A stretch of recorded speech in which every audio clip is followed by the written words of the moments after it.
రాయ్ నా కొడుకు ఎక్కడ్రా మర్యాదగా నా కొడుకుని నాకు అప్పచెప్పు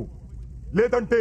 నేను మనిషిని అనుకుంటున్నావేమో కాదు పశువుని పసి పిల్లల దగ్గర నుండి పండు ముసలళ్ళ దాకా అందరినీ చంపే పశువుని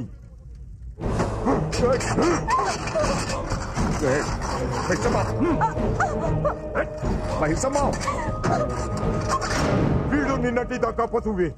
ఈ రోజు సడన్ గా పరమాత్ముడైపోయాడు రేయ్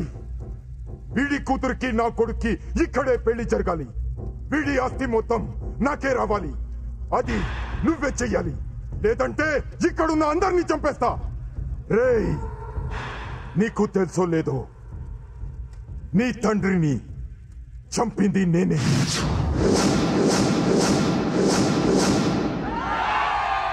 ఆగండి